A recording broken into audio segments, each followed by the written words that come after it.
우리 하나님의 은혜와 축복 또 성령의 충만하심으로 여러분과 여러분의 삶과 가정을 축복합니다. 오늘 말씀 제목은 답은 정해져 있습니다입니다. 지난주에도 답은 정해져 있습니다는 제목으로 말씀을 나누는데 오늘도 좀 동일한 제목으로 말씀을 나눠보도록 하겠습니다. 여러분, 우리가 지난 주일에 본문을 통해서 우리를 향한 하나님의 사랑에 대하여 변함이 없다. 또 우리의 모든 삶에 대한 답은 다 정해져 있다라는 부분들을 함께 나눴습니다. 그러니까 뭐 우리의 인생의 문제든 우리에게 어떤 그 고통스러운 일들이든 또 하나님께서 우리를 향한 어떤 사랑에 대한 부분이든 또 우리가 앞으로 살아가야 될 우리의 어떤 미래적인 삶에 대한 부분이든 또 우리가 어떤 마음과 어떻게 행해야 되는지 이미 여러분 우리는 우리에게 하나님께서 답을 정해 주셨다는 것을 우리가 말씀을 나눴어요. 여러분 기억하고 계십니까? 그렇기 때문에 우리가 마땅히 해야 할 바가 무엇이며 또 우리가 삶을 어떤 태도로 살아가야 될지를 우리는 분명히 알 수가 있는 것이죠. 그렇다고 오늘 제목과 같이 이런 제목이라든지 말씀의 내용을 운명론적으로 받아들이시면 안 됩니다. 그러니까 내가 뭐 어차피 답도 정해져 있으니까 내가 어떻게 해도 상관없겠구나. 그게 아니에요. 그게 아니라 하나님께서 우리에게 행하신 말씀, 우리에게 행하신 일들, 또 우리도 마찬가지로 주님 안에서 계획되어진, 주님의 뜻 안에서 주님 안에서 계획되어진 우리를 향한 뜻과 또 우리를 향한 계획, 그 모든 것들은 가장 아름다운 것이고, 그래서 우리가 마땅히 해야 할 바대로 행하기만 하면 그 모든 것들을 누릴 수가 있는 것입니다. 다 이룰 수가 있는 것이죠. 하지만 만일 아무리 우리에게 좋은 것들이 예비되어져 있고 주어졌다고 하더라도 그것을 우리가 잘못 사용하게 되면 또 우리가 그것을 인지하지 않고 그냥 내가 원하는 대로만 살아가게 된다면 우리는 그것들을 절대로 이룰 수가 없을 거예요. 자녀분들 가운데 그런 분들이 있어요. 또 뭐 그런 일이 일어나면 안 되겠지만 가끔 그렇게 일어나는 일들을 보게 되거든요. 뭐냐 하면 부모님이 자녀들에게 유산을 남겨줍니다. 그러면 자녀가 셋이 있다면 셋에게 똑같이 유산을 나눠줘요. 그런데 희한하게 모두가 다 그 유산을 종잣돈을 삼아서 씨앗으로 삼아서 그것을 잘 관리를 해가지고 더 풍성한 삶, 더 아름다운 삶을 만들어가야 될 텐데 그 중에 어떤 자녀는 똑같은 자기 형제들과 똑같은 유산을 받았음에도 불구하고 그것을 가지고 허랑방탕하게 사용하여서 오히려 처음보다 나중의 삶이 더 빈궁한 삶을 살아가고 비참한 삶을 살아가는 그런 자녀들도 있단 말이죠. 네. 무슨 차이입니까? 무슨 차이일까요? 부모가 물려준 유산의 액수 차이인가요? 아니에요. 액수 차이가 아니에요. 그게 아니라 본인이 그것을 성공적으로 아름답게 관리하고 다루어 가야 하겠지만 그렇게 하지 않았기 때문에 온 결과인 것이죠. 그러니까 여러분, 우리에게 하나님께서 계획하시고 뜻하신 모든 것, 그러니까 우리의 삶에서 우리가 경험하게 되고 우리에게 일어날 모든 일들에 대한 답은 정해져 있지만 그 정답의 길로 우리가 갈 때 그 모든 답이 우리의 삶에서 나타나게 되는 것이죠. 그리고 우리 서부교의 모든 성도님들이 그런 삶을 살아가게 되기를 주님의 이름으로 축복합니다. 그래서 하나님께서 우리를 사랑하시기에 하나님은 우리의 내 편이 되어주셨고요. 하나님은 우리를 사랑하시기에 우리를 위하여 독생자 예수 그리스도를 포함하여 모든 복을 우리에게 다 주셨어요. 그런 분이 우리를 위해서 무엇을 주지 않겠으며 어떠한 바람을 이루어 주지 않으시겠습니까? 그러니까 우리는 주님 안에서 걱정하고 염려할 이유가 없는 것이죠. 그러니까 우리 또 하나님의 사랑에 대하여 지금 당장 혹이라도 어려운 일을 겪는다 하더라도 하나님의 사랑에 대하여 의심할 여지가 없는 거예요. 하나님께서 하나님의 모든 것을 다해서 우리를 사랑하셨고 그 사랑으로 우리에게 모든 것을 주셨습니다. 심지어 여러분, 우리도 하나님처럼 사랑할 수 있도록, 누구처럼 사랑할 수 있도록요? 누가요? 우리가. 하나님이 우리를 사랑해서 당신이 모든 것을 주셨는데요. 심지어 우리도 하나님처럼 사랑할 수 있도록 그분의 사랑을 우리의 마음에 부어주셨음을 믿으시길 바랍니다. 이건 제 말이 아니에요. 하나님의 말씀이 그렇게 말하고 있어요. 성령을 통하여 우리에게 하나님의 사랑을 부어주셨다. 우리 안에 하나님의 사랑을 주셨습니다. 그 사랑의 능력이 얼마나 큰지 이 세상의 어떤 것도 이 하나님의 사랑에서 우리를 끊을 수 있는 것이 아무것도 없어요. 어떤 것도 우리를 하나님의 사랑에서 끊을 수 없을 뿐만 아니라 이 사랑으로 우리가 이 세상을 살아가면서도 이기지 못할 대적이 없다는 것, 여러분들 확신하시기를 축복합니다. 그래서 우리는 이 사랑으로 이 세상의 모든 것을 넉넉히 이기며 살아가는 자이죠. 오늘 또 하나님의 사랑으로 말미암아 우리에게 나타내신, 우리에게 이루어 주신 일들 한 가지를 또 오늘 말씀을 드리려고 해요. 그게 뭐냐면 바로 우리를 선택해 주셨다는 거예요. 여러분, 하나님의 사랑이 우리를 선택하게 하신 거예요. 우리를 향한 하나님의 사랑으로 말미암아 우리가 선택받은 거죠. 하나님의 입장에서 우리를 무엇을 위해서 우리를 선택하셨는가? 나를 뭐 하려고, 뭐 때문에 선택을 하셨는가? 바로 우리를 의롭다 하시고 죄로부터 자유케 하시기 위해서 선택해 주신 거예요. 그러니까 우리는 주님의 선택받은 것으로만으로 인하여서라도 우리는 의로운 자가 되었고, 여러분, 우리는 죄로부터 자유롭게 되었음을 믿으시기를 주님의 이름으로 축복합니다. 오늘 본문 33절, 34절 우리 같이 읽어보겠습니다. 시작. 누가 능히 하나님께서 택하신 자들을 고발하리요, 의롭다 하신 이는 하나님이시니 누가 정죄하리요. 죽으실 뿐 아니라 다시 살아나신 이는 그리스도 예수시니 그는 하나님 우편에 계신 자요 우리를 위하여 간구하시는 자시니라. 아멘. 여러분, 죄인이었던 우리를 하나님께서 의인이 되게 해주셨어요. 여러분, 오늘 말씀이 이미 다 알고 있는 말씀일 수도 있어요. 그리고 또 오늘 말씀이 어떻게 보면 좀 딱딱하게 들릴지도 모르겠습니다. 하지만 이 말씀을 종교적이거나 또 율법적이거나 뭐 신학적이거나 논리적으로 들으려고 하지 마시고 이 말씀을 여러분 아멘함으로 여러분의 심령에 좀 심어보시기를 축복합니다. 그럴 때 우리가 이미 알고 있는, 이미 우리가 가진 이 말씀에 대한 계시가 있지만 그 이상의 계시들이 또 오늘도 우리에게 열려지게 될 것입니다. 그런 기대감을 가지고 이 말씀을 받으시면 좋겠습니다. 모든 인간은 아담 이후에 죄의 본성을 가지고 태어납니다. 그렇죠? 모든 사람은 다 그래요. 여기서 예외된 사람이 아무도 없어요. 그래서 지금 응애하고 갓 태어난 아기라 할지라도 우리가 그 아이들에게 그렇게 표현하기는 싫지만, 그런 마음이 들진 않지만 실제로 갓 태어난 아기라 할지라도 죄의 본성을 가지고 태어나기 때문에 이 아이는 의인입니까? 죄인입니까? 예. 갓 태어난 생명에게 죄인이라는 말을 표현하기가 싫지만, 그러고 싶지 않지만 본질이 그런 거예요. 본질이. 왜냐하면 죄의 본성을 가지고 태어나기 때문에 그런 것이죠.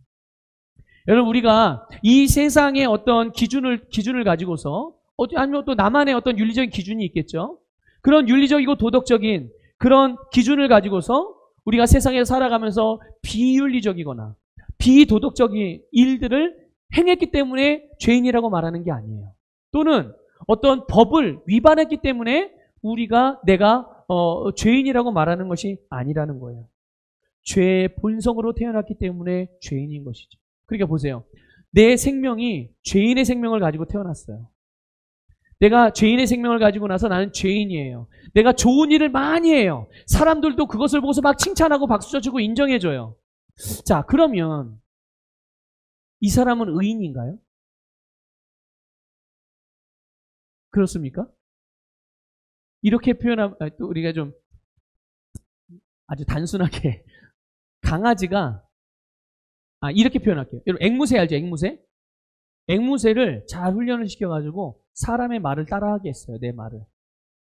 자, 감사합니다 해봐. 그냥 감사합니다. 따라해요. 안녕하세요. 안녕하세요. 자, 따라하죠. 앵무새가 사람의 말을 따라한다고 해서 그 앵무새가 사람인가요? 왜요? 사람과 똑같이 말하잖아요. 왜 사람이 아니죠? 생명이 사람이 아니기 때문에 그래요. 그렇죠? 죄의 본성을 가지고 태어난, 죄의 생명을 가지고 태어난 사람이 아무리 겉으로 드러나는 좋은 일과 선한 일을 하더라도 그가 의인이 될 수가 없는 이유는 그가 가진 생명이 죄인의 생명이기 때문에 그런 거예요.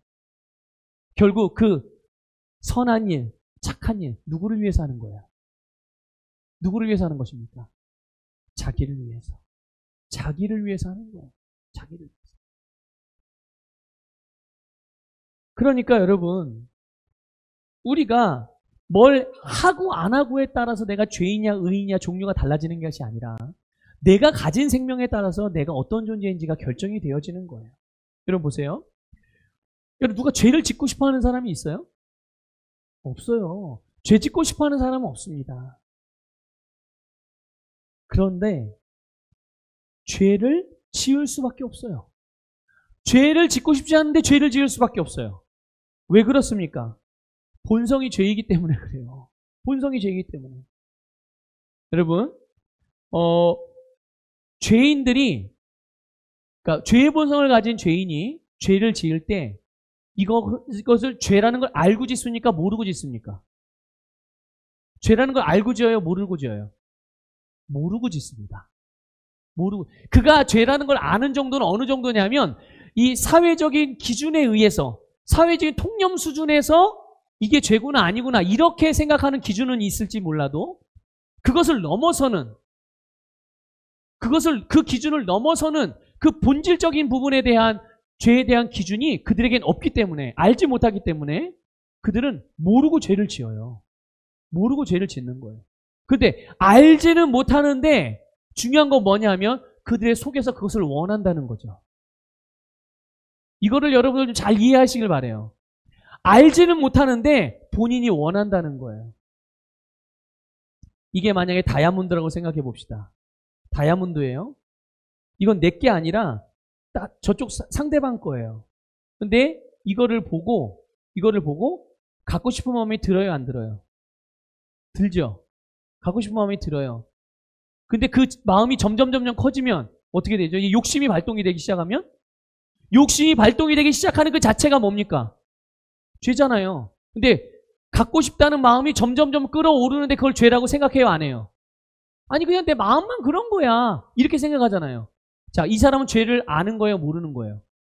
모르는 거예요. 모르면서 계속 어떻게 해요? 갖고 싶어. 나도 갖고 싶어. 저 사람 이거 가져가서 잊어버렸으면 좋겠다. 그리고 내가 뒤에 쫓아가서 저것을 내가 주웠으면 좋겠다. 이런 별별 5만 가지 생각을 상상을 다 하죠. 그렇죠? 여러분 아마 사람으로부터 상처받아 본 경험이 아마 다들 있으실 거예요. 지금이야 그런 것들이 해결되셨겠지만 우리가 이해를 위해서 오늘 말씀을 이해를 위해서 한번 옛날 생각을 한번 잠깐만 해보세요. 내가 상처받았던 그 마음이 있었을 거예요. 누군가로부터. 그때 그 사람에 대한 나의 마음이 어땠었습니까? 그때 내가 그 사람을 죽이고 싶거나 아니면 그 사람에게 해코지하고 싶거나 내가 당한 만큼 다 갚아주길 원하는 마음이 있었어요, 없었어요? 그런데 그 마음이 있었을 때 그러고 싶어 하는 마음이 그런 느낌이 들고 마음이 있었을 때 그 자체가 죄라는 걸 알았어요, 몰랐어요? 희한하게도 그러고 싶을 때 그런 마음이 들 때 내가 그게 죄라는 사실을 모릅니다. 근데 단지 어떻게 되는 거예요? 마음에서 그걸 원하는 거예요. 이게 무슨 원리인 줄 아십니까? 내가 가진 생명의 원리인 거예요. 그 당시에는 내가 무슨 생명을 가지고 있었기 때문에? 죄의 생명을 가지고 있었기 때문에. 죄의 본성을 가지고 있었기 때문에 내가 죄 짓지 말아야지, 죄 지면 안 되지라는 윤리적 도덕적인 기준은 가지고 있었으나 그것을 넘어서는 것에 대해서는 그것이 죄인지도 몰라요. 근데 뭐가 가르쳐주죠? 그게 죄다 아니다를? 율법이 가르쳐주는 거예요. 율법이. 율법을 배우면 이게 죄라는 것과 죄가 아니라는 것을 알게 되죠. 근데 율법은 거기까지. 죄를 아는 것만, 죄가 뭔지를 알려주는 것까지만 하는 것이지 죄로부터 우리를 구원해 주지는 못해요. 그럼 죄로부터 우리를 구원하는 것은 무엇입니까? 바로 하나님의 아들이신 예수 그리스도를 믿는 것. 예수 그리스도를 믿음으로 우리가 죄로부터 구원을 받게 되는 것이죠. 이런 거예요, 여러분. 생명을, 그러니까 이런 거죠. 만약에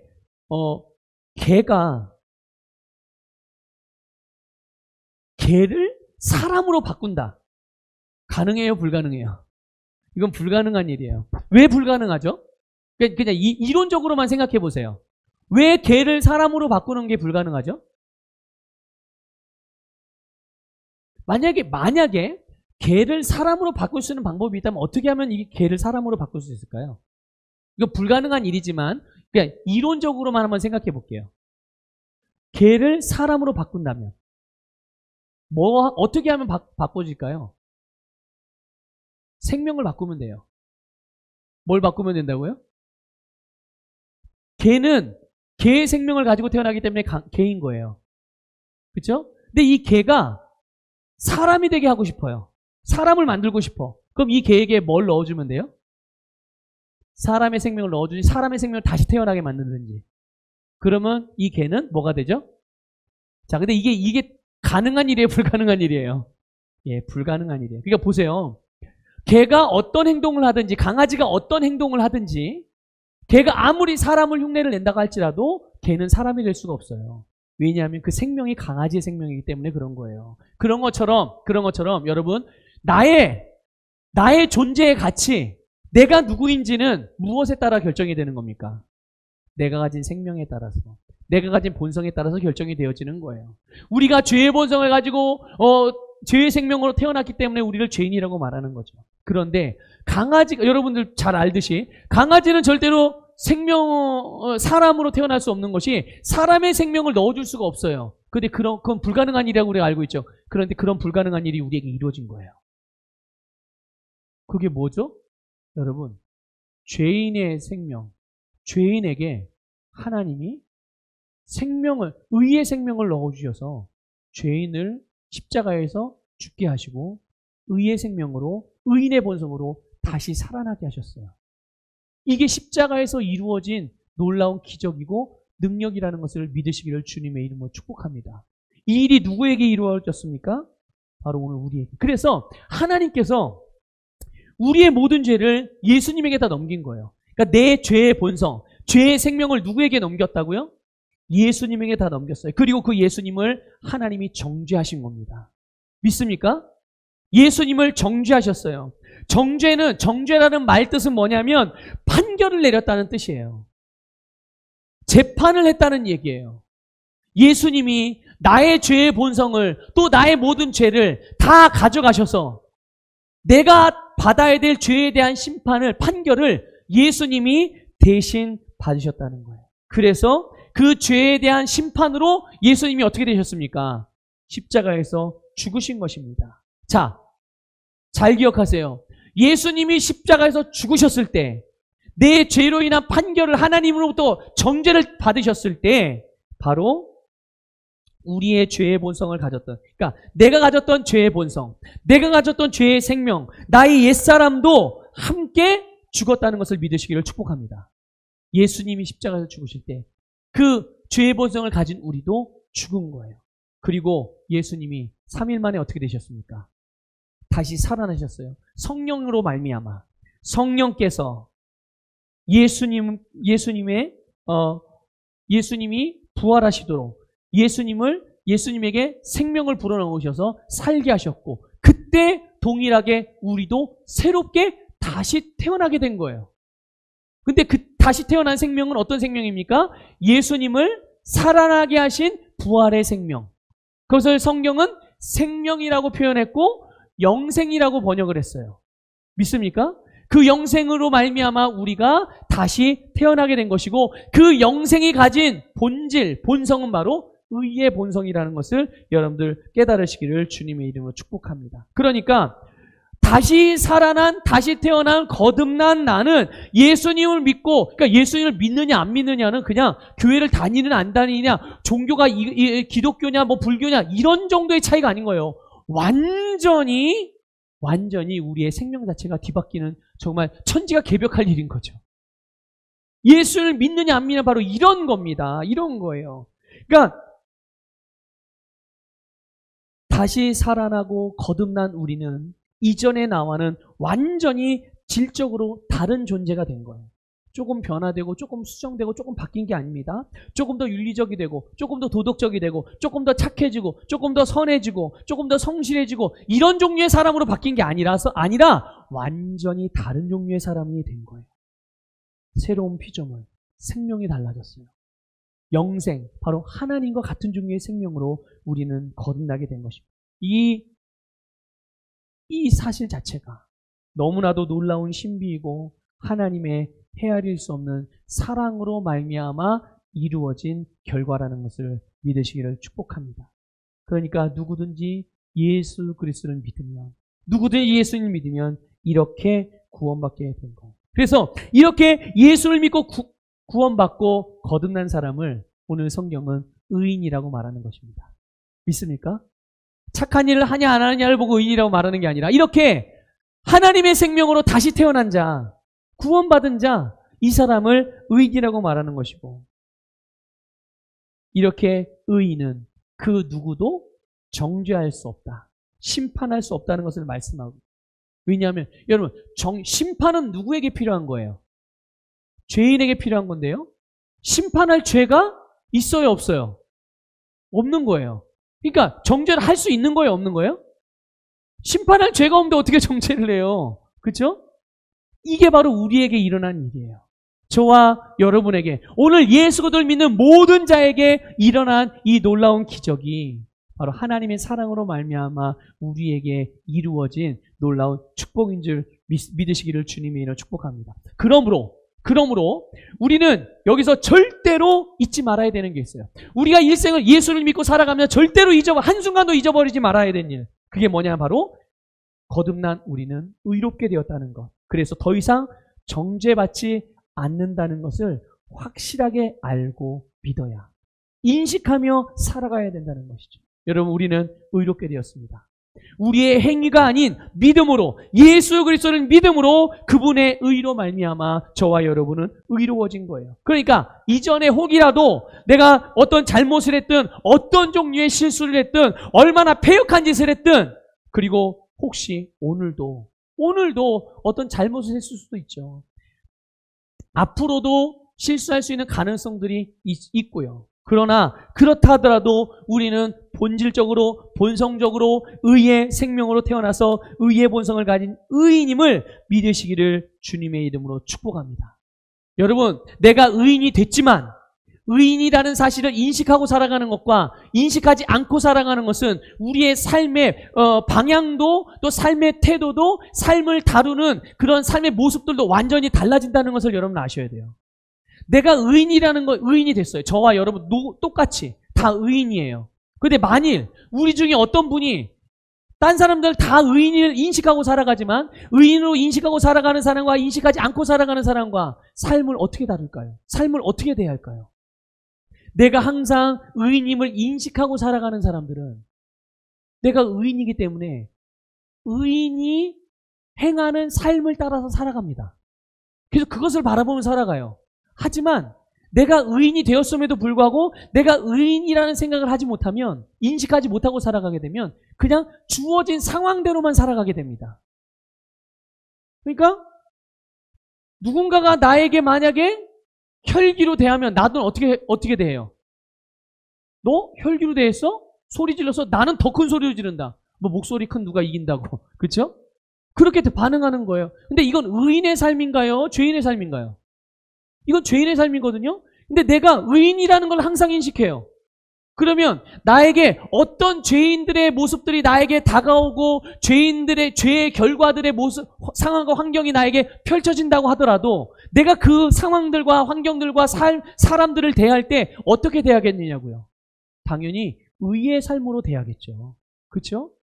그러면 그들의 삶에서 나타나고 수확하게 되는 열매들은 어떤 열매를 거두겠습니까? 완전히 다른 열매를 서로 거두게 되는 거예요. 오늘 여러분, 우리가 의인이 됐지만 의인이 된 것에 머무는 것이 아니라 의인의 삶을 살아가시기를 주님의 이름으로 축복합니다. 근데 먼저 인식하는 것부터 시작되어지는 거예요. 아, 내가 의인이구나. 내가 의인이구나. 내가 의인의 삶을 살아가는 것이, 의인의 모습을 바라보며 살아가는 것이 마땅한 거구나. 이것에서부터 시작되어지는 것이죠. 여러분, 그래서 우리는 오늘 본문 33절부터 34절을 아까 읽었죠. 보게 되면요, 의롭게 되고 또 정죄받지 않는 우리임에도 불구하고 우리를 고발하거나 정죄하려는 자들이 있다는 것을 알 수가 있어요. 그렇죠? 의인인 우리를 그냥 가만히 내두질 않아요. 하여튼 우리에게 뭔가 거리를 찾아서 그걸 계속 고발하려는 존재가 있다는 거예요. 누가 고발하죠? 마귀죠. 마귀가 그 짓을 하는 거예요.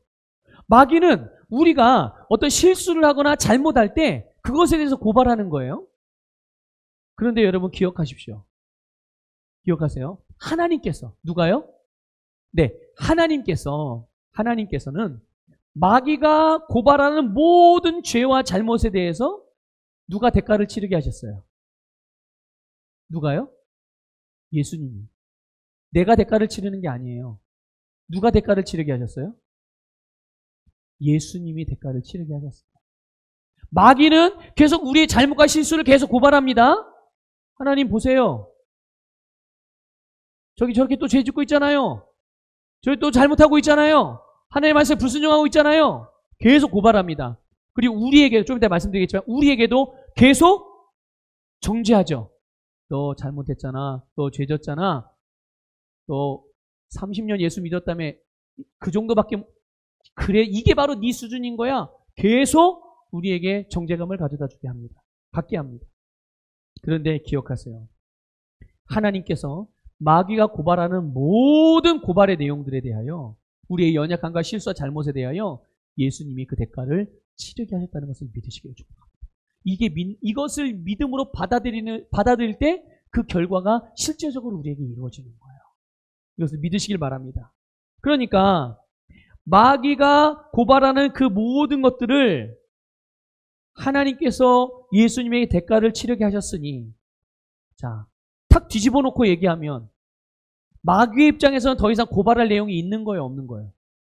있어요, 없어요? 고발할 내용이 없는데 고발을 하려고 그러는 거죠. 여러분, 마귀는 재판장이 아닙니다. 그렇기 때문에 절대로 정죄할 수 없어요. 믿습니까? 아무리 정죄하는 모양을 갖추고 우리에게 정죄하는 것처럼 보여도 정죄의 효과가 나타날 수가 없어요. 여러분 보세요. 만약에 제가 여기 A라는 사람이 있는데 A라는 사람에게 너에게 내가 너를 정죄한다. 너는 징역 5년. 너 슈퍼에서, 저 마트에서 마트에서 10,000원짜리 물건 훔쳤지. 너는 내가 징역 5년에 처한다. 제가 그렇게 말했어요. 이 사람 잘못했죠? 잘못했죠? 훔쳤잖아요, 10,000원짜리. 거기에 대해 제가 그래서 정죄를 한 거예요. 심판을 한 거예요. 그럼 이 사람 정말 감옥에 5년 동안 감옥에 갑니까? 어떻게 돼요? 아마 이 사람은 저에게 뭐라고 말할까요? 이 사람 정신 이상한 사람, 생긴 건 멀쩡하게 생겨가지고 왜 저런 이상한 행동을 하지? 그러지 않겠어요? 그렇죠? 왜 그렇습니까? 나는 재판관이 아니거든요. 경찰도 아니에요, 나는. 그를 심판하고 재판할 권리가 나한테는 없어요, 권세가. 그렇죠? 그런데 만약에 판사가 이 사람에 대하여 10,000원짜리 물건 훔친 것에 대한 판결을 내리면 이 사람은 그 판결대로 돼요, 안 돼요? 만약 재판관이 이 사람이 징역 5년에 처한다. 꽝꽝꽝. 그럼 이 사람은 감옥에서 5년 동안 살아야 돼요, 안 살아야 돼요? 살아야 되는 거예요. 무슨 차이예요? 정죄할 수 있는, 재판에서는 권리가 있느냐 없느냐. 마귀는 재판에서 권리가 없습니다. 판단할 수 있는 권리가 없어요. 믿으십니까? 믿으십니까? 하나님만이 판단하실 수가 있어요. 하나님만. 그러니까 하나님 편에서 우리의 모든 죄와 허물에 대한 값을 예수님께 다 치르게 하셨으니 우리가 받아야 될 형벌, 우리에게 내려야 될 만한, 우리에게 내려야 될 형벌에 대한 죄목을 우리에게 찾을 수 있어요, 없어요? 우리에게 찾을 수가 없죠. 그 죄목을 다 누구에게 넘겼으니까요? 예수님에게 넘겼으니까. 여러분, 그게 오늘 말씀 말하고 있는 바예요. 누가 능히 하나님께서 택하신 자를, 누가 능히 하나님께 택하신 자를 고발하리요, 누가 정죄하리요. 믿으시기를 축복합니다. 그래서 마귀는 우리를 고발할 수 없기 때문에, 그 누구도 우리를 정죄할 수 없기 때문에 마귀가 우리에게 역사하는 방법을 하나 택한 거죠. 그게 뭐냐, 바로 거짓말의 씨를 뿌리는 것입니다. 거짓말의 씨를 뿌리는 거예요. 너 언제 이런 죄 졌잖아. 너 오늘도 나쁜 생각했잖아. 너 누구누구 미워하잖아. 너 분노하고 혈기 부렸잖아. 너 믿음으로 살지 않았잖아. 너 아들 같은 경우 너 엄마가 헌금 하라고 준 거 너 가서 과자 사 먹었잖아. 너 11조 안 했잖아. 너 율법대로 안 했잖아. 말씀대로 안 했잖아. 이런 것들을 끊임없이 우리의 양심의 가책을 느끼도록 만드는 거예요. 우리의 양심이 기능을 잘못하는 거죠. 어떻게? 그래, 맞아, 그랬어. 그래, 맞아, 그랬어. 그래, 맞아, 그랬어. 나는 죄인이야. 나는 그 나쁜 놈이야. 나는, 하나님이 이런 내 기도도 들어주실까? 이런 나도 하나님이 기뻐하실까? 이런 나도 축복을 받을 수 있을까? 그래, 내가 이렇게 이 모양 이 꼴로 사는 건 다 죄값이지. 이렇게 살 수밖에, 그래, 어쩔 수 없는 거야. 이렇게 사람이 다 그렇게 사는 거지 뭐. 이게 뭐 하고 있는 일이에요, 지금? 이게 많은 사람들이, 실제적으로 많은 믿음의 사람들이 생각하고 살아가고 있는 삶의 모습들인 거예요. 그래서 마귀는 우리가 이 세상에 겪는 모든 문제들로 인해 고통을 겪는 게 당연한 것으로, 그게 아주 평범한 것이고 일반적인 것으로 받아들여지도록, 이 고통이 마치 원래 내 것인 것처럼 여겨지도록 속인다는 것을 여러분들 알고 계셔야 돼요. 이것을 깨달으시기를 주님의 이름으로 축복합니다. 그러나 이거는 진실이에요, 거짓이에요? 진실이에요, 거짓이에요? 여러분, 이걸 하나만, 이게 진실인지 거짓, 이거 하나만 알아도, 이거 정확하게 이 부분 하나만 알아도 우리는 절대로 우리의 삶에서 실망하거나 좌절하거나 낙심하는 삶을 살지 않게 됩니다. 여러분, 마귀의 이런 거짓말은 절대로 효력이 없는 고발이라는 것을 아셔야 해요. 오히려 마귀는 무고죄를 저지르고 있는 거예요. 그러니까 마귀는 일하면 일할수록 뭐 하고 있는 거예요? 계속 지금? 죄를 짓고 있는 거예요. 하여튼 마귀는 움직이면 움직일수록 뭐가 쌓이고 있는 거예요? 죄가 계속 쌓이고 있는 거예요. 여기에 여러분 절대로 속지 마시길 바라요. 우리가 어떤 실수나 잘못을 했든지 그에 대한 값을 예수님께서 대신 치르셨으므로 여러분 죄책감, 정죄감으로부터 자유로워지시기를 주님의 이름으로 축복합니다. 하나님께서 우리를 의롭다고 하셨다는 말은 무죄 선고를 했다는 얘기예요. 마귀는 우리를 하나님의 법정 앞으로 끌고 갑니다. 이런 제목으로 마귀는 고발합니다. 거짓을 말합니다. 그런데 하나님께서 재판합니다. 김원화 무죄 땅땅땅, 김대한 무죄 땅땅땅. 마귀가 아무리 고발해도 자꾸만 하나님이 무죄래요. 자꾸만 무죄래요. 죄가 없어서 무죄입니까? 아니죠. 죄가 있었죠, 원래는. 그런데 어떻게 한 거예요? 그 죄를 예수님에게 다 담당시켰기 때문에 나에게 죄가 남아있지 않는 거예요. 그래서 무죄가 되는 것입니다. 그러므로 여러분 혹시 죄책감이라든지 죄의식이라든지 정죄감이 드는 경우가 있다고 한다면, 이런 감정이 아예 안 들다면 모르겠지만 그런 감정이 드는 시간들이 있다면 여러분 그때 예수님의 이름으로 그 마음을 거절하시길 바라요. 내가 의인이라는 사실을 확실하게 선포하시길 바랍니다. 그리고 여러분을 의롭게 하신 하나님께 감사의 고백을 드리세요. 여러분 34절에서 말씀하고 있는 우리가 정죄받지 않는다는 것에 대해 조금만 더 말씀을 드리겠습니다. 여러분 거듭난 우리는 누구의 정죄도 받지 않아요. 그 이유 여러분 잘 알고 계시죠? 예수님께서 나를 대신하여 죽으셨기 때문이에요. 내가 죽어야 될 것을 예수님이 대신 죽으셨기 때문에. 그러니까 더 이상 죄가, 여러분 죽음은 어디로부터 온 겁니까? 하나님 원래 우리를 죽게 만들지 않았잖아요. 죽음의 출처, 원래 죽음은 어디서부터 온 거예요? 죄로부터 온 거예요. 그러니 여러분 보세요. 예수님께서 나를 대신하여 죽으셨어요. 그러니까 더 이상 그 죄가 힘을 발휘할 수 있는 거예요, 없는 거예요? 더 이상 힘을 발휘할 수 없어요. 예수님의 죽으심으로 그 죄가 힘을 잃었기 때문에 나에게 죄에 대한 형벌을 내릴 수 있는 근거가 없어졌다는 것을 믿으시길 축복합니다. 자, 두 번째. 여러분, 내가 정죄받지 않아요. 왜 내가 정죄받지 않느냐? 예수님께서 다시 살아나셨기 때문인 거예요. 믿습니까? 예수님이 나를 위해 죽으셨을 뿐만 아니라 나를 위해 다시 살아나셨어요. 그러니까 예수님이 다시 살아나셨다는 것은 죽음이 오게 한, 사망이 오게 한 죄를 이긴 거예요? 아니면 죄를 이기지 못한 거예요? 죄를 이긴 거예요. 부활은 죄를 이겼다는 것. 그래서 부활은 죽음을 이겼다는 상징이라는 것을 깨달으시기를 축복합니다. 그러니까 사망이 갖고 있던 모든 힘, 사망이 가지고 있었던 영향력, 사망이 가지고 있었던 이 권세, 이것은 의인된 우리에게 어떤 영향도 줄 수 없게 됐다는 것을 믿으시기를 축복합니다. 예수님의 승리가 우리의 승리가 되었기 때문에 예수님이 죽음을 이기고 사망 권세를 이기고 깨뜨리고 다시 살아나셨어요. 우리도 예수님과 같이 예수님의 승리가 우리의 승리가 됐음을 깨달으시기를 축복합니다. 여러분은 그러므로 죄를 이긴 자이고 사망도 이긴 자이고 마귀도 이긴 자라는 것을 명심하시기를 축복합니다. 예수 그리스도를 믿는 자는 이미 승리자예요. 승리의 위치에 시작하시길 바랍니다. 우리가 정죄받지 않는 또 하나의 이유는 뭐냐면 예수 그리스도께서 하나님 우편에 계시면서 예수님이 하나님 우편에 계시면서 우리를 위해서 간구하시기 때문이에요. 믿습니까? 이 간구는 뭐냐? 변호하신다는 얘기예요. 나를 대신해서 변호하시는, 마귀가 고발해요. 그러니까 좀 쉽게 표현하면 이런 거예요. 마귀가 옆에서 하나님께 계속 고발합니다. 저희 김원하 목사가 목사라면서 막 이런 거 잘못했고 저런 거 잘못했고 이런 거 막 고발해요. 근데 예수님께서 옆에서 뭐예요? 뭐 하시는 거예요, 예수님이요? 하나님, 맞아요. 아버지, 맞습니다. 그런데 저희 김원하 목사가 저 실수한 저 잘못, 저거 내가 가져와서 내가 대신 저 죄값을 다 받았어요. 이거 하고 계신 거예요, 예수님께서. 있습니까? 여러분의 어떤 연약함, 여러분의 어떤 부족함, 여러분의 어떤 실수, 잘못, 죄랄지라도 그것에 대하여 예수님께서 지금도 끊임없이 변화하고 계시고 우리를 돕고 계시다는 것을 믿으시기를 축복합니다. 우리 지지난주에 말씀드렸죠. 성령님이 우리 안에서 뭐하고 계시다고요? 우리의 연약함을 도우세요. 아니, 성령님도 나를 도우시고 예수님도 나를 도우시고 여러분, 이보다 더 든든한 지원군이 어디 있겠어요?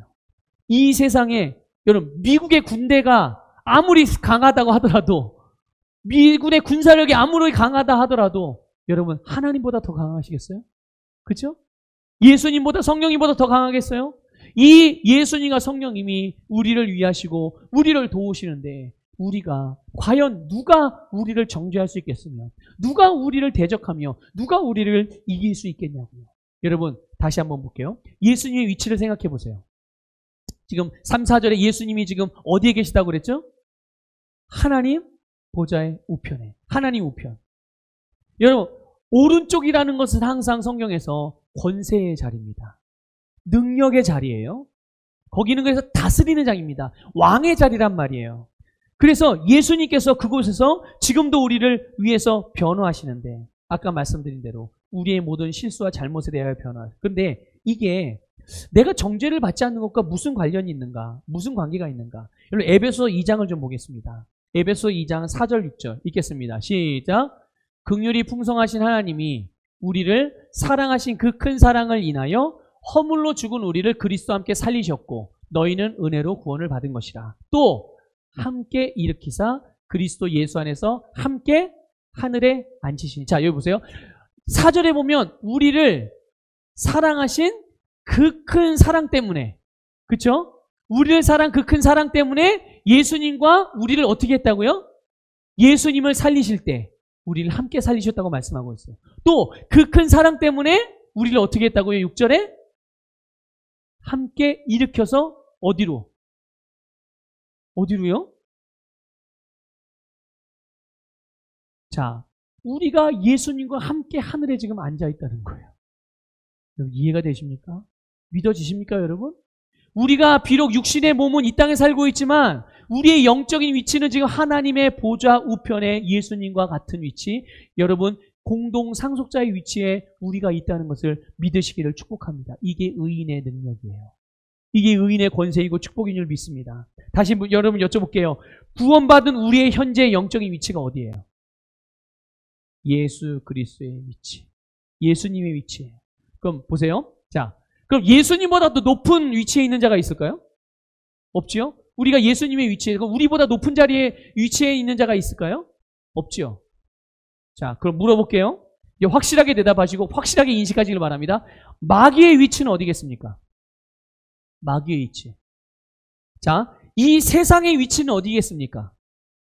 자, 여러분들에게 뭐라고 여러분을 막 평가하고 여러분을 판단하고 여러분을 주변에서 막 여러분을 돕겠다시고 막 이런 얘기 저런 얘기 막 부정적인 얘기 다 해주고 막 그런 이 세상 사람들의 위치는 어디겠습니까? 뭐 1단계, 2단계, 3단계 뭐 이런 거는 구체적으로 모른다고 하여도 우리가 분명하게 알 수 있는 것은 무엇입니까? 그들은 우리보다 아래에 있다는 것이에요. 이해가 되세요? 여러분? 마귀든 세상이든 세상 사람이든 우리의 위치보다는 아래에 있다는 것. 이것을 믿으시길 바랍니다. 그러니까 그것들이 나보다 아래에 있다는 얘기는 거듭난 우리의 다스림의 권세 아래에 있다는 얘기예요.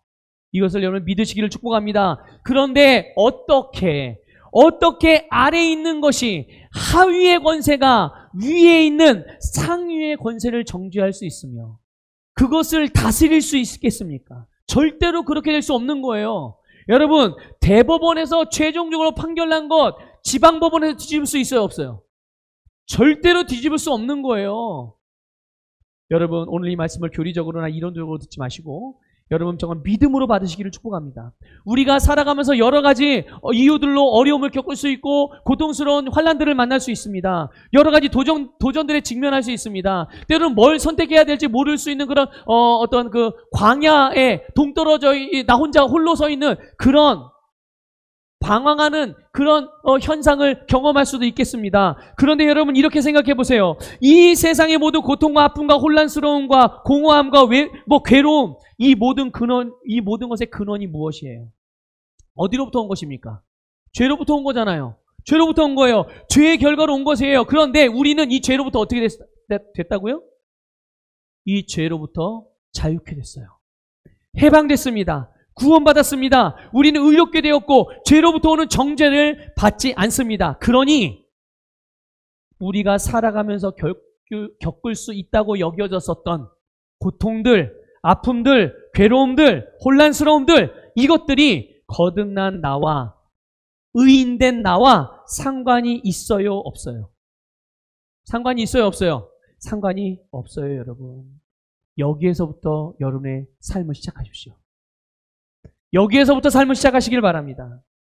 의의 말씀의 지식에서부터 여러분의 인식, 여러분의 생각을 시작하시기를 주님의 이름으로 축복합니다. 아, 그렇구나. 내가 그동안 그럴 수 있는 거지. 내가 이렇게 어려움을 당할 수도 있는 거지. 이러고 내가 무의식적으로 받아들여 왔던 이런 모든 것들이 실제로는 나와 관련이 있었던 거예요, 없었던 거예요? 내가 받을 필요가 있었던 거예요, 없었던 거예요? 받을 필요가 없었던 것, 관계가 없었던 것들이었단 말이죠. 근데 내가 왜 이것을 마치 나와 관계가 있는 것이고 내가 당하며 살아갈 수밖에 없는 것이고 이것을 왜 자연스럽게 내 것으로 받아들이며 살았냐는 거죠. 속았던 거예요. 그동안 속았던 거예요. 여러분, 우리의 인식과 생각을 여기에서부터 시작하세요. 내가 누구인지, 내가 의인이라는 것, 내가 거듭난 자라는 것, 나는 죄로부터 해방되었다는 것, 더 이상 정죄를 받지 않는다는 것, 여기에서부터 여러분의 삶을 시작하시기를 주님의 이름으로 축복합니다. 나를 사랑하는 나를 향한 하나님의 사랑으로부터 온 게 아닌 것. 근데 왜 내가 그것을 받아들이거나 그런 일들이 나에게 일어날 때 왜 그것을 마치 내가 당연하도록 방치하고 계신 거냐. 오늘부로 이것을 끊으시기를 축복합니다. 이 속임수에서 벗어나기를 주님의 이름으로 축복합니다. 그래서 바울도 오늘 본문에서 너무나 분명하게 고백하고 있어요. 여러분 35절을 볼까요? 35절 읽겠습니다. 시작. 누가 우리를 그리스도의 사랑에서 끊으리요? 환난이나 공고나 박해나 기근이나 적시나 위험이나 칼이랴. 보세요. 이 세상이 어떤 것으로도 우리를 그리스도의 사랑에서 끊을 수 없어요. 누구도 하나님께서 예수님을 통하여 나타내신 사랑의 결과로 우리에게 주어진 영생의 삶, 풍성한 삶, 부르심의 삶에서 실패하게 할 수 없다는 거예요. 우리는 모든 것에서 넉넉히 이기는 자라는 것을 믿으시길 축복합니다. 마지막으로 하나만 보고 마치겠습니다. 38절 볼게요. 한번 읽어보겠습니다. 시작. 내가 확신하노니 사망이나 생명이나 천사들이나 권세자들이나 현재일이나 장래일이나 능력이나. 여기 보세요. 사도 바울이 말합니다. 내가 확신하노니. 이게 비밀이에요, 여러분. 내가 확신하노니. 무엇을 확신합니까? 하나님의 사랑을 확신하는 거예요. 이미 하나님께서 나에게 정해주신 답, 삶의 문제들에 대한 답, 질병에 대한 답, 가난의 문제에 대한 답, 가정에 대한 답, 자녀에 대한 답, 모든 삶에 대한 답, 그것에 대하여 확신하는 것이죠.